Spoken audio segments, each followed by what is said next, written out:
Hey, what's up, everybody? Joe coming at you. Hope everybody's having a great day.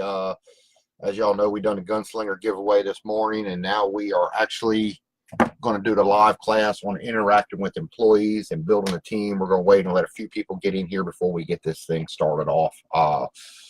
So we're just, like I said, wait and get a few people in here, and then we're going to talk about interacting with employees and building a team. See, we got a buddy of mine, Danny Price, in here. Janet's in here. How you doing, Janet? Cold out there in Missouri, I take it. So I'm hoping everybody's going to enjoy this class. It's the same class pretty much I done in Orlando 2 years ago. Something I'm very passionate on. It's something I believe a lot of business owners and managers, operation managers, the whole 9 yards, don't understand how to interact with employees. And coming from the background I do, where I was a worker for so many years, I think I got a pretty good concept on some of the things that your employees are looking for in you and you should be looking for in your employees. So we're going to give a few more minutes, just let a few people get in here, and then we'll get started. I'm taking this class. It's approximately going to be 30 minutes to an hour to get through everything and all the information I got on it. So like I said, just bear with me and get you a cup of coffee, get you a cold drink, sit back, enjoy it, and we're getting started in just a second. Of course, I had to have my coffee while I do this. What's up, Gord? How you doing? All right, we got a few people in here, so let's get started on it. All right, first thing I want to say, there are 3 different ways, in my opinion, to lead. Now, everybody's got their own style. Everybody's got their own system. I'm going to tell you the system that has worked for me, and it seems to be doing good. I got some real loyal crew, and I appreciate them and they appreciate me, so I think it works for me. The 3 ways to lead. First of all, you can lead by fear. If you lead by fear, people will follow you. That is guaranteed. Up until the time when you show a weakness. When you show a weakness, they're going to stab you in the back just as quick as they can. You can lead by bribing. You can bribe your employees, and they will follow you. Up until the day when you turn around, take and show them that you don't have the money to bribe them anymore, and then guess what? They're going to stab you in the back and leave. Or you can lead by respect. If you lead by respect, them employees are going to follow you through the good, the bad, through hell and back, and be loyal to you. I choose to lead by respect. Not that I'm perfect, but that's the way I choose to lead my company. There is no such thing as a bad employee. Let me say this again. It should be no. If you call me up and say, Joe, I'm having employee problems and I just got this bad employee, I'm gonna tell you, no, you don't have employee problems. You have a management problem. And the reason I say that, if they are a bad employee, they should not be working for your company. So no, there is no such thing as a bad employee. There's bad bosses. Aggravation versus skill level. I judge my employees on a scale. It is a fluctuating scale. You have aggravation on one side of the scale and skill level on the other side. If the aggravation level is up here above the skill level, that employee's got to go. You always want that skill level to be above the aggravation level. So somebody that's been doing this 20 years with me and knows everything about the business, you won't know, they might be able to get away with a little bit more than the guy that just come in last week and don't know nothing yet. So that's the scale I use, aggravation versus skill level. All right, now let's get into the brass tactics. I want y'all to do me a favor. Y'all watching this class, so apparently you want to learn how to get along with your employees or whatever. This is what you need to do. It is Friday now, so if you guys are out working today, when they come back in this afternoon or when they come in Monday morning, I want you to fire all your employees. Listen to what I just said. I want you to fire every employee you have. Why? Because you don't need them. They're causing you more aggravation than good. And then you're going to re-give them jobs. But instead of employees, they're going to be your team. They're going to be your crew. Now, I know this sounds really stupid, but I guarantee you, if you're having morale problems around your company, you're having problems getting your guys on board with you, you call them all into the office, you look at them all and tell them, hey, I'm fired every one of you. Now I'm rehiring you as a team. I'm rehiring you as my crew. And that's the way you want to start dealing with these guys. You want to start interacting with them as your team, as your crew. You don't need employees. You need a team of guys that have got your back.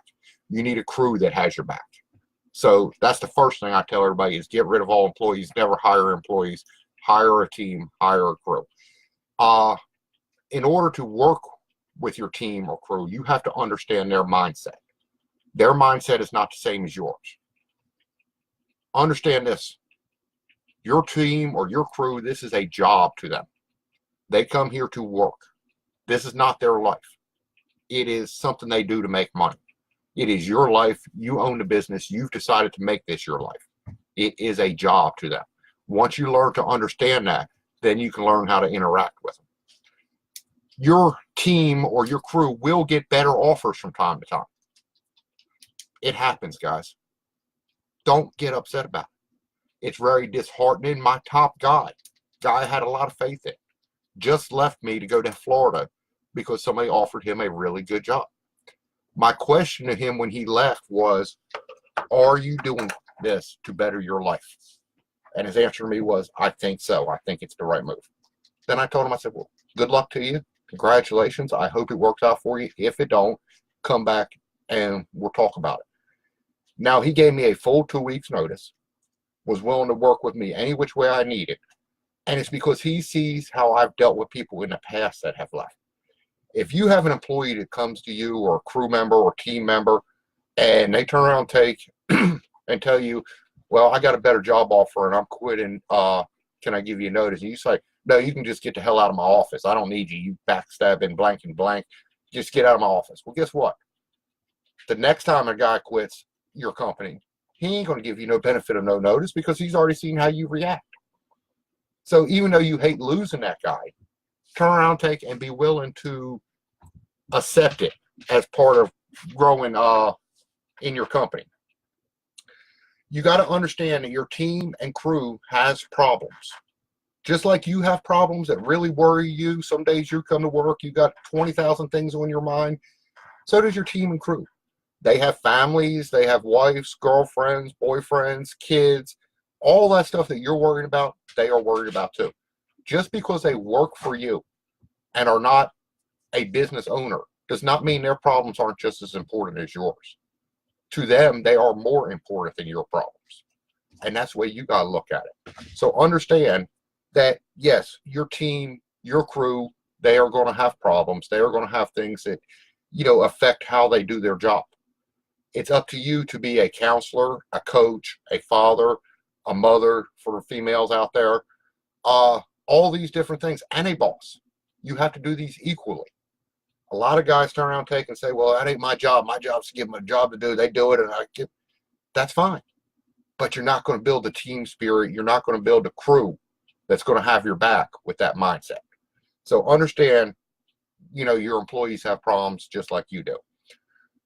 This is very important. Don't promise what you can't deliver. And let me stress on this a little bit. If you are not 100% sure you can do something, do not promise it to your guys, because one thing you do not ever want to lose with your crew or your team is your word. You want your word to be bond. Now, this goes for both positive and negative stuff. Positive end, if you tell them you're going to give them a bonus at the end of the week, you make sure they get that bonus at the end of the week. Don't say, well, I'm going to give you a bonus, and then something comes up and you can't pay that bonus. You're like, well, guys, I can't do it. I know I said I was going to. You've lost all respect out of your crew and your team. At the same time, if you say this is the consequence for making this mistake, you have to stand by that.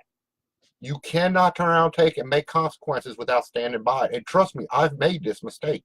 It's very easy to be mad and say, okay, the next person that shows up late is being sent home early. Well, you know what? The next day, somebody shows up late and you don't send them home early because you really need that person. And guess what? You've lost respect. So whether it's positive or negative, take time to think about what you are promising. Take time to analyze it. And is it something you can actually deliver on? That will make a big difference in your crew and in your team, because they need to know they can trust your word and that your word is bond. That's the kind of stuff that's going to keep your guys from going looking for them better offers, because they know you shoot them a straight line. Next thing, challenge your crew. A lot of us in the window cleaning, pressure washing, gutter cleaning industry, and service industry, we're smart guys. I've met a lot of you guys, and I know you're smart. A lot of us didn't do good in school. It wasn't because we were dumb. It was because we weren't challenged. The quickest way to lose the attention of your team is to not challenge them. Challenge them. Challenge them to do better for themselves. Challenge them to do better for a company. You know, don't just send them out, well, just go do this and come back. They get bored. If a crew member or team member gets bored, they're going to start looking for something more challenging. So give them something that's outside of their skill level. See where they can handle it. Always find something to keep your crew challenged. I know I, myself, personally, I excel when I'm challenged. If I get bored of it, I get tired of it. It's just, oh, I'm just going through the motions now. But if you challenge me, I'm going to do good. And that is very important, that we're challenging our crew, challenging our team to do better, challenge them to do things that they're not used to doing. And once you start doing that, that's going to be a benefit to them because they're interested. They're opening up a whole new world of things that they didn't know they could do. It's going to be a benefit to your company because now you're able to have this person that you've challenged and they're steadily challenging themselves. And they're going to give a better service to your customers. So it's just, it's a good thing all the way around. Be honest with your guys. Guys, I can't stress this enough. Don't bullshit your guys. It don't do no good. I've worked for business owners in the past, and the one thing you always hear about, oh, I'm broke, we ain't got no money, or this or that, and maybe they did. But my theory always was, as an employee, was, well, if you're broke all the time, why are you in business? Maybe you need to give up the business and go get a job. So be honest with you guys. One thing my guys will tell you, is that I'm honest with them. I turn around and take, and I tell them when we're doing good. I tell them when we got money in the bank account. I tell them when we're not doing good and when things are looking tight. And yes, trust me, things get tight at times. And my guys help me. You know, if we're doing real good and they call me up and say, hey, Joe, you mind if we stop at the store and get a soda on the way home? We had a rough day. No problem. Same time, if I tell them, hey, guys, we got to cut back on the expenses this week, you know, it's looking a little bit tight, they know I'm telling them the truth. A lot of business owners want to take and try to sugarcoat the truth or try to make it appear that they're broke all the time or that they just point blank lie to their guys. I don't buy into that. I want my guys to be invested in the company. I want them to be invested in what I'm doing. I want them to make me money. That's the honest truth. So if I want all that from them, guess what? I got to turn around, take, and be honest with them. They got to know, refer them back to what I said earlier, that my word is my bond. That if I say something, it's going to be the truth. So stop bullshitting your guys. Another thing on the being honest with your guys I want to talk about, a lot of times we have our schedules laid out, and I know you guys are the same way. And the crew will come to you on Monday and say, well, what do we got scheduled for this week? And I know some business owners are like, well, I'll tell you when it comes time. You just be here at 6 a.m. in the morning or 7 a.m. in the morning, and we'll talk about what we got scheduled for that day. Why would you do that? Be honest with you guys. Tell them what you got on the schedule. Tell them the jobs. Because you know what? If you're running your company right, and if you have the right systems in place, them crew members, that team is going to be out there doing the jobs. Well, they might know something about Miss Sally Johnson's job down the road that you forgot about. So you might say, yeah, we got Sally Johnson scheduled for Wednesday. We're going to do her pressure washing and her gutters. And one guy might say, hey, yeah, well, don't forget on Miss Sally Johnson. Last time she said she needed her windows cleaned or she needed her driveway cleaned, you know, or don't forget we need to get the 40-foot ladder out for that job. Because they're the ones out there doing the jobs. So I never try to hide what jobs I have. As a matter of fact, I use the customer factor. And my top guys have the customer factor calendar downloaded on their phone where they can look at it and see each week what we've got scheduled out. So they know it a lot of times before I even look at it. They're looked at it and tell me what we got scheduled out. Because I don't all the time look at that. My office manager handles printing the work out and scheduling the guys out. So I'm not all the time looking at it. And a lot of times my guys will come to me and say, hey, Joe, we got this customer scheduled for this day. And don't forget, last time we were there, they asked us to do this. And it helps me out. So that's what I'm talking about when I'm saying be honest with your guys. Because if you're honest with them, they're going to be honest with you, and it just builds a work environment you can work with. Learn about what is important to them. Guys, this is so self-explanatory. I can't even believe I got to say it. These guys are working for you, and girls are working for you. They are representing your company. You know what is important to you, but what is important to them? It is so important for you to take the time to learn these things, because the things that are important to them are going to affect how they portray themselves, how they, act in your company, how they do the jobs. And it's so important that you learn what is important to them. Now, am I saying go out and drink beer with them every night? No, by no means am I saying that.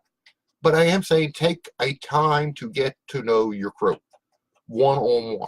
Something I do from time to time, and this is something you can do if you want to, is when I have a slower day and I know I'm going to not need everybody on the truck, I will pick one of the guys. And I will either bring them in the office with me, or I will take that crew member out with me to whatever I'm doing that day and let them hang out with me. I'm paying them. It's a day's pay. But at the same time, by doing that, I get a chance to talk to that crew member one-on-one. I get a chance to interact with them outside of the normal job routine. Maybe we're stopping to get breakfast if we're out riding around doing some estimates and I'm taking them with them. They also get to see what my day consists of: answering the phone, trying to schedule this, trying to schedule that, trying to deal with the other crew that's out there working. And, I get to know what is important to them in life, because you know what? Down the truth, what is important to you and what is important to them are separate things. The more you know about what is important to them, the more you know how to address their concerns and problems and run your company successfully. You got to remember, these guys are tools. They are equipment for you to use. If you take care of the equipment, it's going to take care of you. If you have a pressure washer, every so often you need to change the oil in it. This is what you have to do to keep that machine running. The same thing with your crew and team. You need to find out what is important to keep them maintained and keep them running, successfully. I promise you guys, if you take a little bit of time to do that, it will make a gigantic difference in how you interact with your team and how they interact with you. I want to take a minute and tell you a little story that I heard a long time ago, and I'm stealing this off of somebody else, and I can't tell you who I learned from because it's just something I run across on the internet a while back, and it made so much sense. A chief executive officer, CEO, and a chief financial officer, CFO, are sitting around talking, and they've just hired a new guy, and the chief executive officer says, we need to send this new guy to get trained, and we need to send him to schooling, and we need to do all this stuff and get him trained. And the chief financial officer says, well, I just don't think that we can afford to do that. That's going to cost us $2,000 in training, and what if this guy don't hang around? The chief executive officer's answer is this: well, I understand what you're saying, but what if we don't send him to this training and we don't train him and he does hang around? Think about that when you're hiring your crew, when you're training your crew. What if you don't take the time to train these people and they do hang around? Yeah, there's always a chance they'll leave you. They're going to take this training and do something else with it. But then there's a chance that if you build the company correctly, that they just might stay with you for the next 20 years. Do you want an untrained employee, or do you want somebody that is trained and knows what they're doing? So I guess it's up to you which way you decide to address that subject. This one here is a little bit touchy. It's something I do. Not everybody agrees with it, but it's worked out good for us. Interact with your employees' spouses. Interact with your employees' kids. Learn to know them. As them being your crew member, your team, your employee, for those that want to insist on calling them employees, you have to know the things that affect them. Well, they work for you 40, 50, 60 hours a week. They are yours. But then they go home to a wife, a husband, kids. Who do you think they are going to listen to more? You or that wife or husband? I guarantee you're going to lose out as the boss man every time. The wife, the husband has more influence in their life than you ever will. They can find other jobs. And if the wife or the boss man likes you, or a wife or the husband likes you, that's going to go a long ways.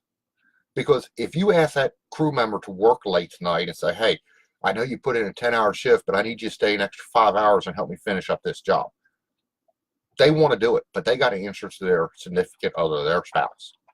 And let me tell you something, if that spouse is going to be raising hell with them for the next 2 weeks because they worked late and weren't home to go out to that dinner they planned or something like that there, you're going to lose. That crew member, that employee will listen to the spouse before they listen to you. So how do you combat this? You get to know their spouses. And the way I do it is about once a month, sometimes once every 2 months, just depends on how things are going. I do a cookout. I invite the crew to bring their families over. I want them to bring their families. Bring your girlfriends. Bring your spouses. You know, I try to encourage them not to bring their mistresses, but I do encourage them to bring their girlfriends and their spouses. And when during that cookout, a lot of times I'm not associating directly with the employees. I'm trying to associate with their spouses. I want to get to know the things that they're worried about in our company because they are such a big influence in the company. And most bosses overlook that as far as being an influence in your company. They overlook what's going on in the home life, and that makes a gigantic difference. If John Bob's working for you this week, and you know what? His kid is sick, and his wife's got a job where maybe she's a nurse, and she's making twice as much what he is, and somebody's got to stay home with that kid. Well, you know what? John Bob's staying home with that kid because the wife's making twice of what he is. That's just honest truth. You lose out. But maybe if you get to know his wife and you all become a one-on-one relationship, she understands what you're trying to build. She understands that you're building a family atmosphere and everything goes good.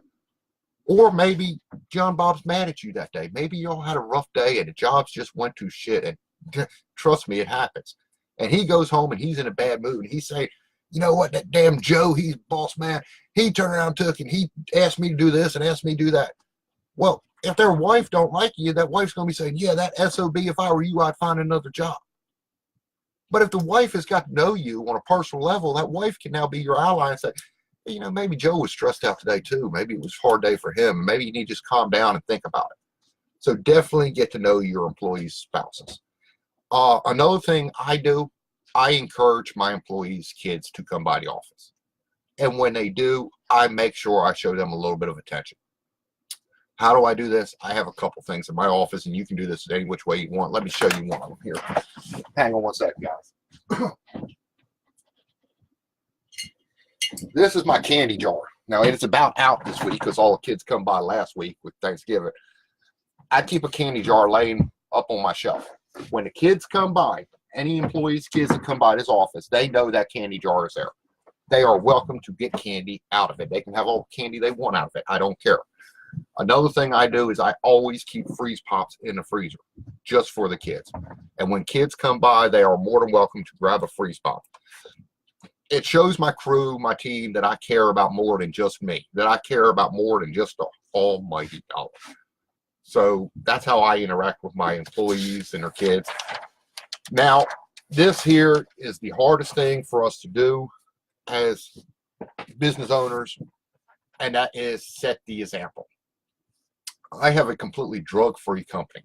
I do not believe in drugs in my company. And that being said, I don't believe in drugs, but I've never tested for marijuana, and I probably never will because I don't consider it a drug, even though I don't smoke it. But I made the mistake when I first started out in business of being a bad example setter.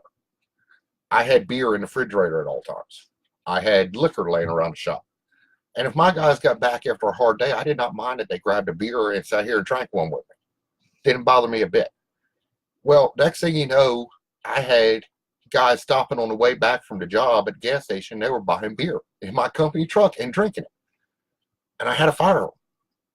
And it took me realizing, oh, shoot, I'm the reason this is happening. I set the wrong example. So if you want a drug-free company, don't let your employees know that you do drugs. Don't do drugs. If you want them not to drink during the day, don't let your employees see you drinking. Set the example. Whatever you expect out of them, you have to stand by yourself. Don't ask your crew or your team to do something that you're not willing to do. If you're saying, you know what, you can't smoke marijuana on the job, and I don't want you smoking in my truck, don't let them walk into your office and see a bowl sitting out there where you just lit one up. If you're telling them not to be a pillhead and you can't take no pills and work for me, don't let them see you popping pills. It's common sense stuff, guys. And the reason I bring this up is I used to work for a company, and it was supposedly a drug-free company, but yet the owner was spending every bit of his money on pills. Everybody knew it. Everybody knew what it was. But how are we supposed to respect that guy? You can't. So, you got to be the example setter. Also another thing, if you're going out blowing your top on people, it's not going to work, guys. It's going to set a bad example. You have to teach them how to interact with people. You got to teach them how you want to interact. And the way you do that is by the example you set. Because if you got a crew or you got a team, I guarantee you might not realize that they are watching every little thing you do. You are their leader. So it's up to you which way you lead them. Guys, that is so important. Now, the last thing I'm going to talk about is these go to hell Sunday church meetings, I call them. And that's where you're having a rough week and you call your guys in, and I've seen it. I've been involved in it. I've actually made the mistake myself. And you have a meeting about everything that's going wrong, and you start off with, damn it, this shit ain't going to work. If you don't like this, you can go find another job. Y'all screwed this up, this up, this up, this up, and I ain't going to have it, and blah, blah, blah. You just go on and you have a, what a good old Southern Baptist revival in the church where they're going to hell, and you don't care whether they go anywhere or not. Wrong thing to do, guys. Wrong thing. Anytime you have a meeting or you have to discuss a negative, find a positive to start off with. Because once you go to the negative, that crew member, that team member has done and shut you off. So when I have a meeting and something's going wrong and I need to address it, the first thing is I find something positive. I don't care what it is. I'm going to start it off on a positive note. Then you turn around and take, after you get done saying the positive, then you go into the negative. And then this is very, very important. Close the meeting on a positive note. Now, there are guys out there right now that are saying, well, Joe, I don't know nothing positive to speak about. Everything's been going south in my business. I just can't turn around and take and do. There's nothing positive to say. And I'm going to tell you what I told my ex-boss man the last time he told me that.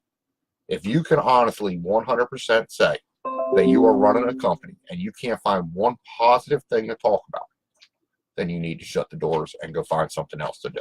I know that's harsh. I know that's not what y'all want to hear, but it's the honest truth. So, guys, find something positive to start your meetings off, or even if it's a one-on-one talk with the employee.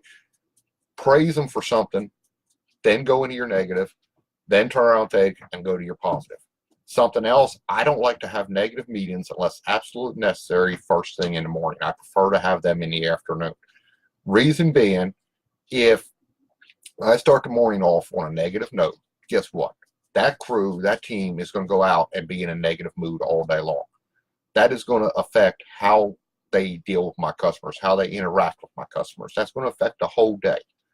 So I always try to start the positive off in the morning. If I do have something negative to say and it can wait, I try to wait to the afternoon to say that, and I try to be controlled on how I say it. Remember, these guys are your team.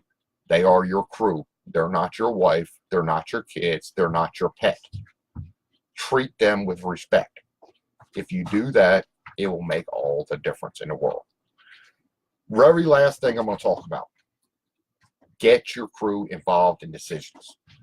This is so important. You want them to be a part of your team. You want them to be a part of your company. You want your company to be a part of them.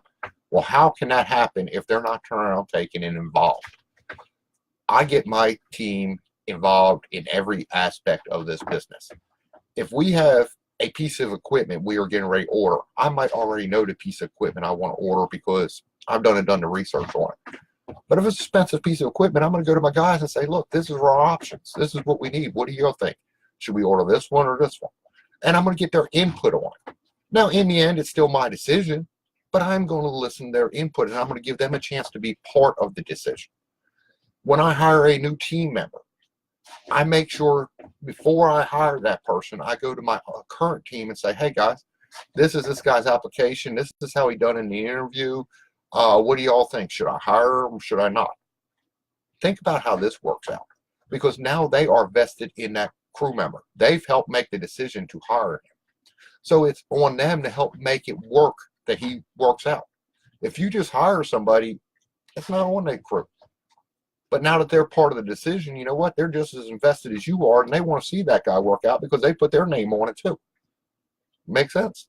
So like I said, put your guys in a spot to make decisions for your company and listen to their opinions.